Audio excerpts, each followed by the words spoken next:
Aquarians 8 अप्रैल 2025 divine message, goddess guidance, universal message क्या है? आज यूनिवर्स आपसे क्या कहना चाहते हैं? आज के दिन आपको क्या सुनने की ज़रूरत है? ये गाइडेंस आज की किसी पर्टिकुलर सिचुएशन के रिगार्ड में हो सकता है जो घटने वाली है, या फिर ये आपकी ओवरऑल लाइफ के लिए कोई गाइडेंस हो सकता है। सो लेट्स सी कि 8 अप्रैल 2025 का divine message, goddess guidance, universe हमें क्या देते हैं। Please universe, please divine power, please spirit guides, please guardian angel, please my archangels, thank you. Guide कीजिए फॉर कुंभ राशि।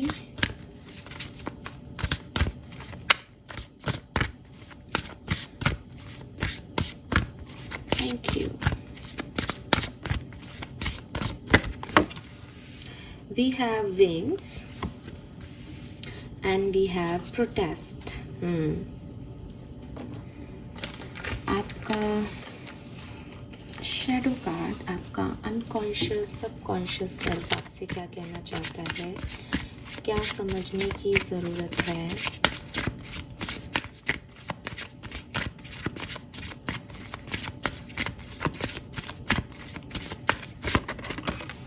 Okay okay, battle with in.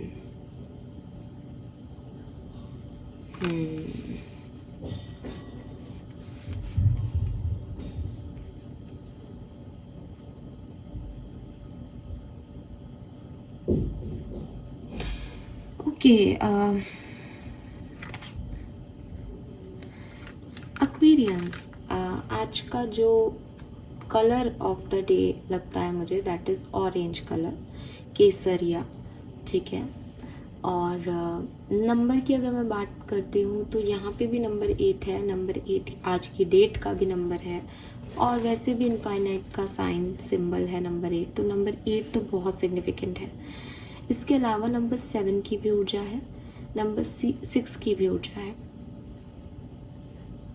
6, 7, 8 and number 28 से 1 number and number 5, 1, 5, 6, 7, 8,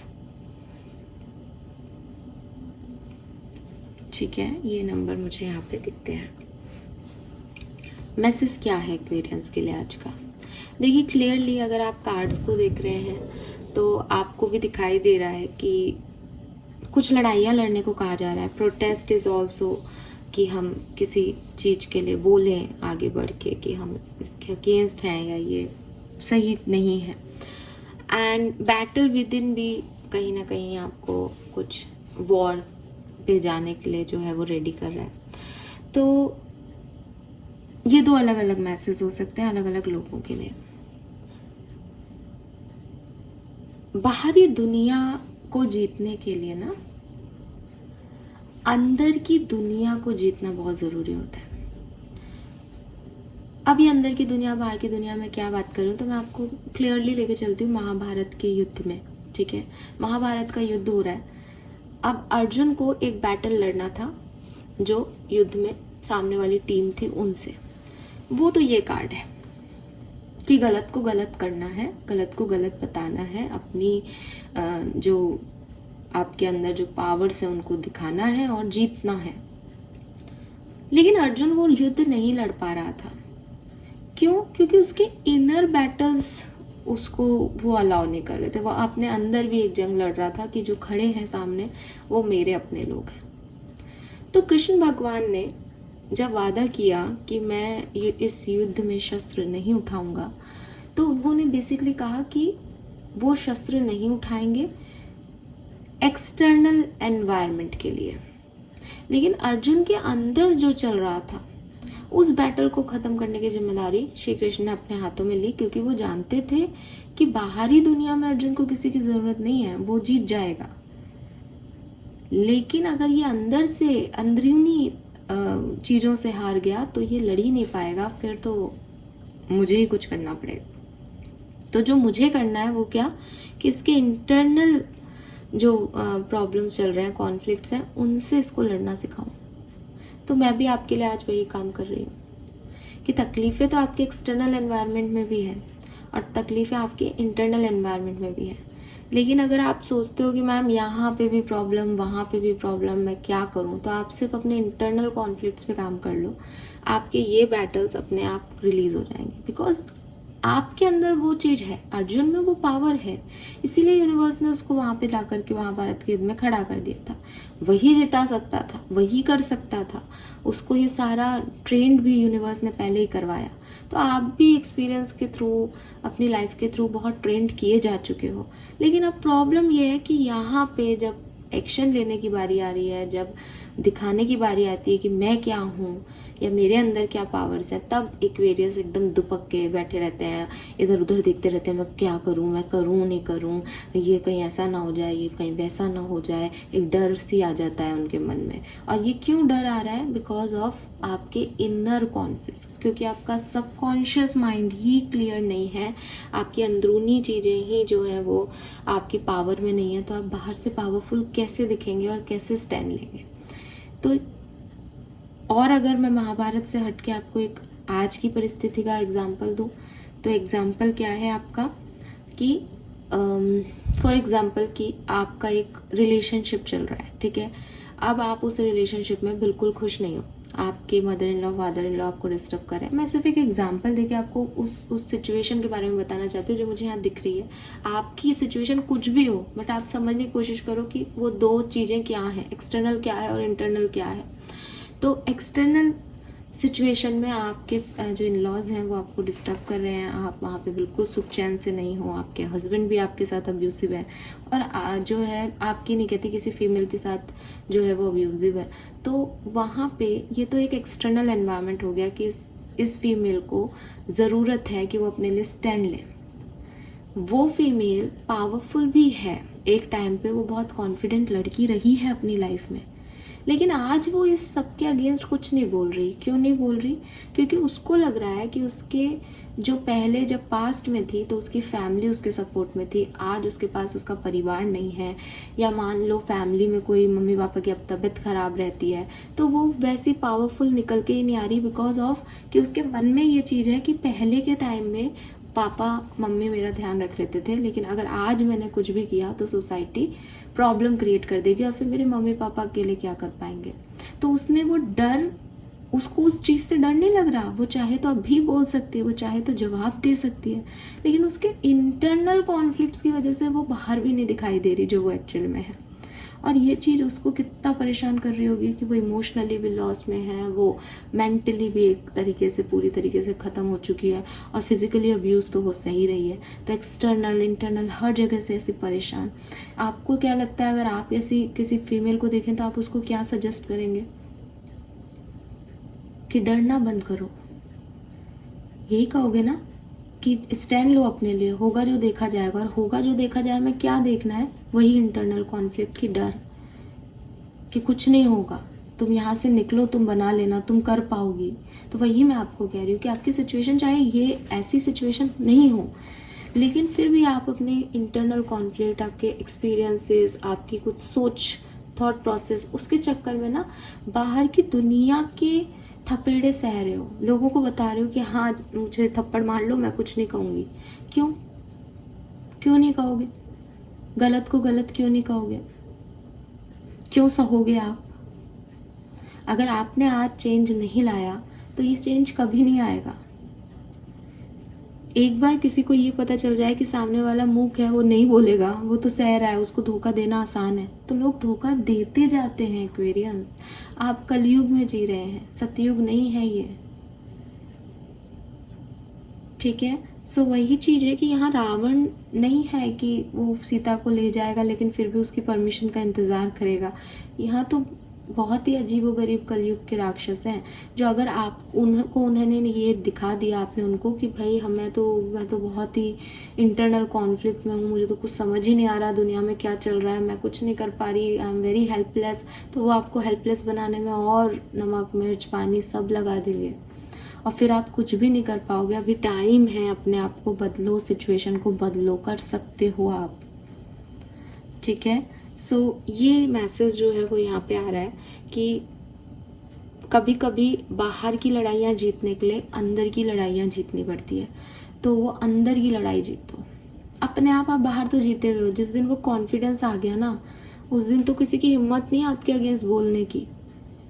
बस वो आपके अंदर के जो कॉन्फ्लिक्ट चल रहे हैं ना, उसकी वजह से आप बाहर की चीज़ों को भी जो है वो नहीं समझ पा रहे हो या उन पर नहीं रिएक्ट कर रहे हो प्रॉपरली, और फिर लोग आपका फ़ायदा उठा रहे हैं।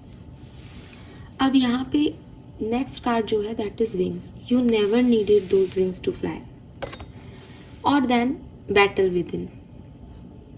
ठीक है, सो इन दोनों कार्ड की अगर अपन एनर्जी चेक करें सबकॉन्शियस माइंड में, तो आप में से काफ़ी लोग ऐसे हो सकते हैं जो बहुत कुछ अचीव करना चाहते हैं अपनी ज़िंदगी में, जिनके बहुत बड़े सपने हैं, जो सोचते हैं कि हाँ आप सही कहते हो, मुझे पता है मेरी डेस्टिनी बहुत अच्छी है, मुझे पता है मेरे अंदर टैलेंट है, मुझे पता है मैं सब कुछ कर सकता हूँ, मुझे पता है कि दुनिया मेरा वेट कर रही है, मुझे पता है कि इन सब से मैं बेहतर हूँ कई मायनों में।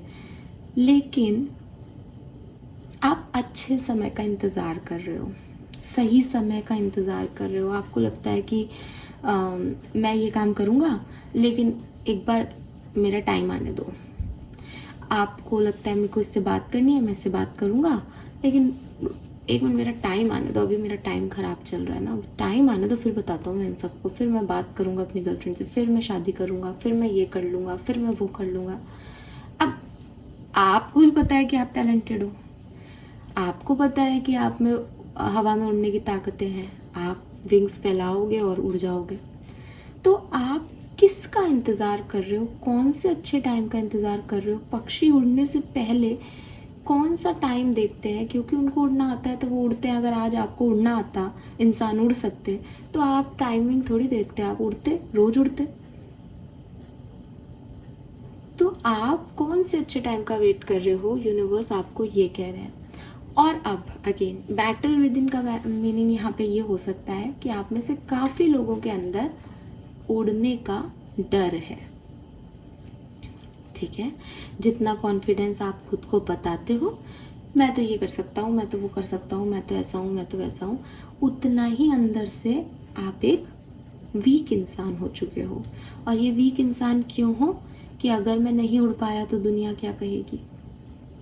मतलब एक इंसान को ही पता है वो उड़ सकता है, फिर भी वो ये सेकंड थॉट लेके चल रहा है, बिकॉज उसने लॉसेस देखे हैं, उसने तकलीफ़ें देखी हैं, उसने परेशानियां देखी हैं।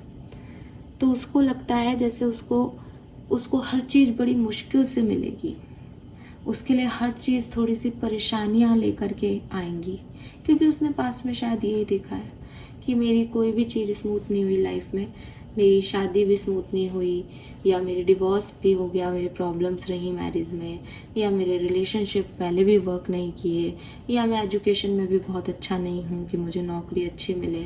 तो वो जानता है कि वो ज़्यादा एजुकेटेड लोगों से बहुत अच्छा काम कर सकता है, मेहनत कर सकता है, लेकिन उसको अपने विंग्स पे, अपने पंखों पे ना विश्वास नहीं है। और डेफिनेटली जब हम अपना सेल्फ वर्थ खोते हैं, उसके पीछे कोई ना कोई कारण होता है, तो कारण आपके साथ भी होगा डेफिनेटली, बट वो घर कर गया है सबकॉन्शियस माइंड में। अब अगेन कोई अच्छा टाइम नहीं आएगा, ये बेहतर टाइम है, बेहतरीन टाइम है एक्वेरियस आपके लिए। क्यों क्यों कह रही हूँ मैं ये बात, उसका जवाब भी दे देती हूँ। यूनिवर्स में टाइमिंग है ही नहीं, घड़ी थी ही नहीं यूनिवर्स में, और आज भी यूनिवर्स की कोई घड़ी नहीं है। मैंने कल भी ये बात आपको कही थी, जल्दी उठना, लेट सोना, ये करना, वो करना, ये जल्दी और लेट का क्या सीन है आपका? सिर्फ घड़ी? ये घड़ी नहीं बनी थी, यूनिवर्स में नहीं जानता कोई घड़ी को। घड़ी इंसानों का बनाया हुआ एक इंस्ट्रूमेंट है, जिससे इंसान ये सोचते हैं कि ये रात के 12 बज गए, ये दिन के 12 बज गए। यूनिवर्स टाइमिंग पे नहीं चल रहा। अगर आप पैरेलल यूनिवर्स की बात करोगे तो ज़रूरी नहीं है कि यहाँ जो बज रहे हैं वहाँ पे भी वो बज रहा है। हाँ, घड़ी, टाइमिंग, ये स्पिरिचुअलिटी में नहीं आते। आप हवाई जहाज को नहीं कहोगे कि हवाई जहाज या कोई ट्रेन या कोई बस, ये सब हमको जो है हेवन में छोड़ के आ जाएंगे, हम प्लेन से जाएंगे तो जल्दी पहुंच जाएंगे। ये सब कॉन्सेप्ट नहीं है यूनिवर्स के, ये आपकी बनाई हुई मशीनें हैं। तो घड़ी भी आपकी बनाई हुई मशीन है, और टाइम भी आप ही का बनाया हुआ है, यानी आपका बनाया हुआ मतलब इंसानों की देन है। तो जब इंसान नहीं थे, जब एनर्जी सिस्टम की बात कर रही हूँ मैं, जिस वहाँ पे टाइमिंग नहीं है, तो जब वहाँ टाइमिंग ही नहीं है तो अच्छा और बुरा का क्या सेंस है? तो अच्छा टाइम क्या होगा और बुरा टाइम क्या होगा? जिस टाइमिंग में आपके साथ कोई लॉस हुआ उस टाइम में किसी को कुछ मिल गया।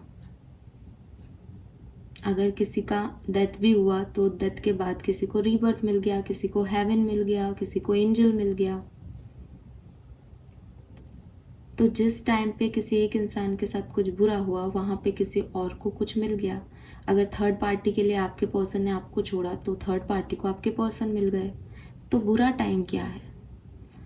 आप इतने पर्सनल कैसे हो सकते हो कि बुरा टाइम वो जब मेरे साथ बुरा हो रहा है, जब दुनिया के साथ बुरा हो रहा है तो वो बुरा टाइम क्यों नहीं है? बिकॉज बुरा टाइम अच्छा टाइम जैसा कोई कॉन्सेप्ट नहीं है एक्वेरियस। निकाल के फेंक दो इस चीज़ को। आप सिर्फ अपनी कहानी में इतना ही ध्यान रख सकते हो कि या तो मैं कुछ चीज़ों को बहुत फास्ट फॉरवर्ड मोड पे कर रहा हूँ, यानी मैं जल्दी जल्दी कर रहा हूँ, समय के हिसाब से नहीं। मैं फुर्तीला हूँ, मैं अपनी एनर्जी में फुर्तीला हूँ, मैं रेस्ट नहीं ले रहा, बस मैं काम कर रहा हूँ। That is fast forward energy moving.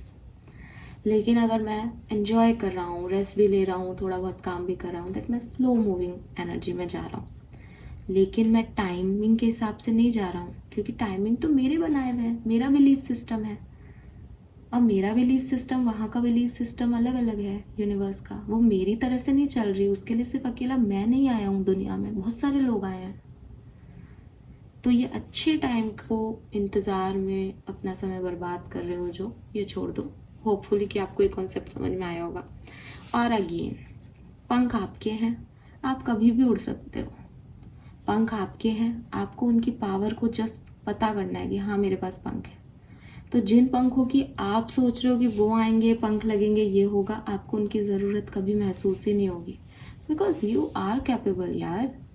तो थोड़ा सा अपने इनर कॉन्फ्लिक्ट से लड़ाई लड़ो, ताकि बाहर वाले भी जाने आप क्या हो, और आप खुद भी इतने पावरफुल हो कि आप अपनी चीज़ें मैनिफेस्ट कर सको, अपनी इच्छाएं पूरी कर सको।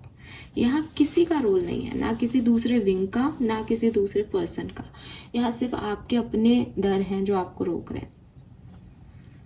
Fine, so this is all for you. I guess काफ़ी है आज के लिए। एंड लेट्स सी कि कर्मा मैसेज क्या है आपका।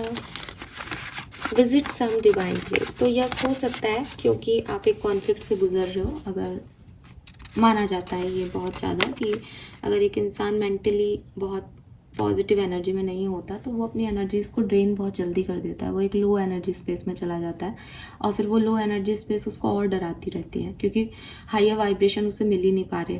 तो आपको कहा जा रहा है कि आप किसी डिवाइन प्लेस को विजिट करके आएँ। जब आप विजिट करेंगे किसी डिवाइन प्लेस को तो आपका फेथ एग्रीवेट होगा, फेथ सिस्टम आपका वापस से जागरूक होगा कि हाँ, जैसे जिस भी भगवान को आप मानते हो, तो या अल्लाह को मानते हो या किसी गॉड को मानते हो, तो आप वहाँ जाओगे तो आपको पता चले हाँ ये है, ये संभाल लेंगे। तो बस वो एक चीज़ समझानी है कि ये है ना यार, फिर डर क्या। बस उस फेथ सिस्टम को अपने साथ ले आओ, उस पॉजिटिव एनर्जी को ले आओ, फिर आपकी एनर्जी हाई रहेगी। तो अब फिर उसको चैनल करो, फिर ड्रेन मत होने देना, क्योंकि जितना आप अपने आप से लड़ते रहोगे ना, अंदर ही अंदर और कॉन्फ्लिक्टेड रहोगे, उतना आप अपनी एनर्जीज को लो करते जाते हो। और जैसे जैसे एनर्जी लो होती जाती है फिर नहीं आ पाते, आप उस चीज़ को रीच ही नहीं करते, वो ट्रेन होती है। दिन पर दिन आप थकते जाते हो, दिन पर दिन आप ओवर थिंकिंग करते जाते हो। तो किसी अच्छे डिवाइन प्लेस को विजिट करके आए। और अच्छे से मेरा मतलब सिर्फ इतना है कि ऐसी जगह जो बहुत पुरानी हो, जहाँ बहुत लंबे समय से जाप वप होता हो, क्योंकि कॉलोनी के बने आपके जो भी डिवाइन प्लेसेस हैं, लाइक उनकी एनर्जी अच्छी होती है, लेकिन वो इतने स्ट्रॉन्ग आपको लो एनर्जी से हाई वाइब्रेशन में नहीं ला सकते। तो कोई बड़ा मंदिर मस्जिद जो है वो विजिट करके आए, तब ये बात सक्सेसफुल है। अदरवाइज तो ये बात ही रह जाएगी। Fine, this is all for you. Thank you so much reading को देखने के लिए। चैनल को लाइक और सब्सक्राइब कीजिएगा। Bye bye.